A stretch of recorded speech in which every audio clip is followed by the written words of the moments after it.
I should have known something was off when he spent extra time fixing his collar before we left the house. My husband, Marcus, has never cared that much about symmetry. But that night, oh, he was sharp like a brand new suit on payday. We were heading to Cloud9 Lounge, one of those shiny clubs downtown that smell like expensive cologne and bad decisions. I told myself it was just a night out. You know, music, laughter, and maybe a few slow dances to remind us we still had rhythm. The lights were low, the DJ was in his feelings, and my drink tasted like melted sugar. Everything felt fine until she walked in. I noticed her before Marcus did, and maybe that's where I went wrong. She was beautiful, the kind of beautiful that makes you blink twice, just to confirm it's not a camera filter. Long curls, bright red dress, and confidence that filled the whole room. Marcus's eyes followed her like she was the last piece of fried chicken at a family cookout. I told myself, girl, chill, it's just a glance. But then the glances turned into smiles, and the smiles turned into him offering to help her find a seat. My heart didn't break all at once. It cracked in polite little pieces. When the music got louder, I excused myself to the restroom. I stood there, staring in the mirror, whispering, "You're fine, you're married. You're strong." The mirror didn't answer. It just watched me dab at my mascara, like it was tired of my pep talks. We got home in silence. No music. No laughter, just the sound of two people pretending everything was fine. The moment the door closed, Marcus sighed and said, "I think we need to talk." My stomach flipped. Those words are never good. Nobody ever says, "We need to talk," and then announces a vacation to Hawaii. I asked, "About what?" even though I already knew. He looked at me like a man who had already left. "I don't think this is working anymore." I laughed, yes, laughed. It was either that or cry. And laughter felt cheaper. So what? "Marcus, you met a pretty face at the club, and suddenly I'm old news." He didn't answer, he just looked down, mumbling something about feeling disconnected. Disconnected, like I'm Wi-Fi. When he finally walked into the guest room, I sat on the couch, staring at the wall, talking to myself, like the star of a sad romantic comedy. So this is how love ends. In a rented apartment, after one drink and a woman in red. Then I remembered my people, my viewers, my online family. If you're watching this right now, please make sure you subscribe to my YouTube channel. Don't just watch and scroll, okay? Your like, your comment, your share, it means more than you know. It's what keeps me going. You might think it's just a click, but it can truly change my life. So don't forget, alright, subscribe, like and share. Now where was I? Oh yes, my heart was breaking. I wiped my tears, trying to find the humor in it. Maybe this is the universe saying, "Girl, you've been recycling the same man for too long." I giggled and cried at the same time, like an emotional smoothie. By midnight, I was still awake, listening to the faint hum of the city through the window. Somewhere out there, music was still playing, people were still dancing, and maybe Marcus was dreaming about that girl in red.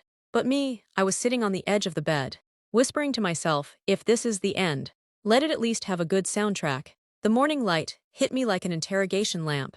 I woke up still wearing last night's makeup, eyeliner smudged, hair halfway to chaos, and heart somewhere in between disbelief and denial. The pillow beside me was cold.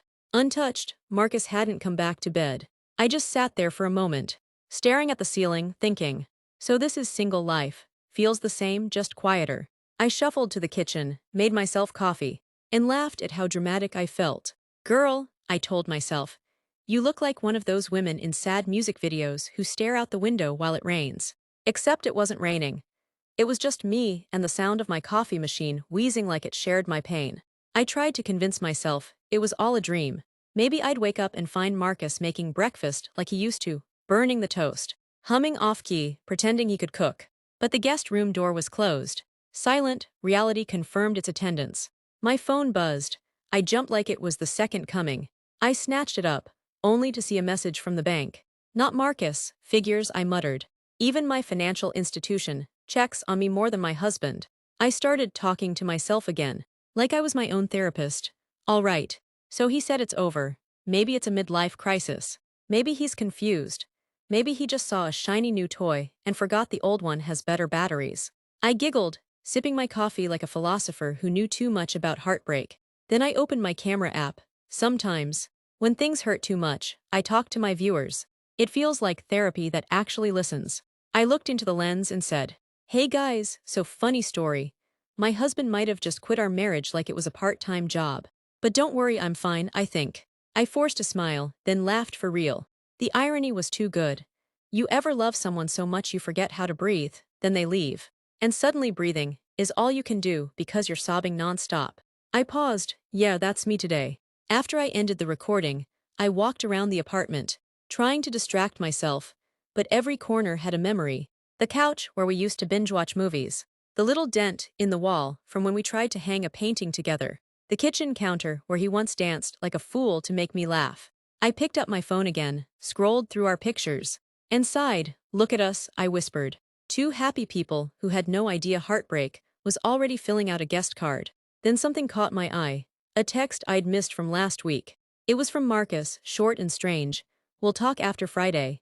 My heart sank. Friday, the night at the club. Was that what he'd been planning all along? To talk after seeing her? For a second, I wanted to scream. Instead, I laughed, loud and tired. Girl, you ignored your intuition. It was practically shouting. Next time it whispers, you better listen. The day dragged on, filled with emotional gymnastics. Cry, laugh, snack, repeat. By evening, I stood in front of the mirror again. Okay, I told my reflection. We're not falling apart today, we're just rearranging. I still didn't know if I wanted him back or gone forever.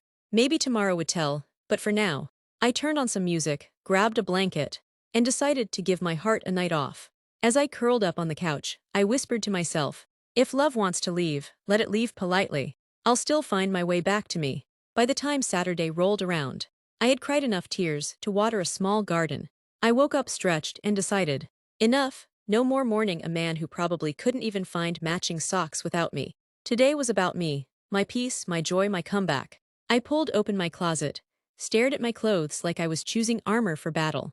I grabbed my favorite red heels, the ones that made me feel like I could walk through heartbreak and leave footprints of confidence behind.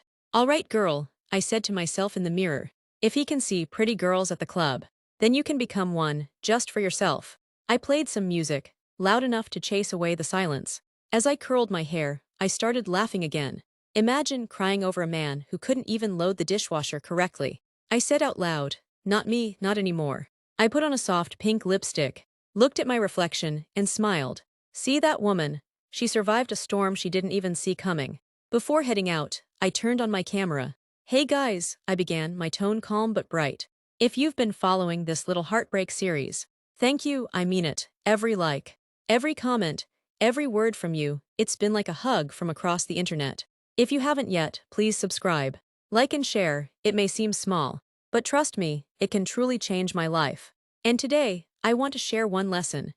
Don't lose yourself loving someone who's still looking around for who they are. I ended the recording, took a deep breath, and walked out. The sun was shining. The air felt fresh, and for the first time in days, I felt light. I decided to visit a cafe I used to love. It was the kind of place that smelled like roasted coffee and second chances. As I sat there, sipping my caramel latte, I caught my reflection in the window and thought, look at you, smiling again. Then as fate would have it, my phone buzzed. It was Marcus. For a second, my heart jumped like it had muscle memory. The message was short, can we talk? I stared at it for a full minute. Now you want to talk, I whispered, half amused, half irritated. Sir, your timing is as bad as your taste in club music. Part of me wanted to respond. The other part, the new version of me, just smiled and placed the phone face down on the table. Maybe later, I told myself. Right now, I'm busy loving me. The waitress came over and said, you look happy today. I laughed, girl, it's been a long week. But I think I finally remembered who I am. Walking home, I realized healing wasn't about forgetting. It was about remembering my worth. I had spent so much energy trying to keep our love alive that I forgot to keep myself alive too. Now every step in those red heels was a declaration. I'm still here, still laughing, still growing. When I got home, the guest room door was open. Marcus's things were gone. No note. No goodbye, just space. And surprisingly, it didn't hurt, it felt like peace. I sat on the couch, looked into the camera one more time, and smiled softly. If you ever see me at a club again, just know I came to dance, not to cry. Then I raised my glass of juice, laughed to myself, and whispered, to the woman who stayed even after love left, cheers. And with that, the music in my heart started playing again.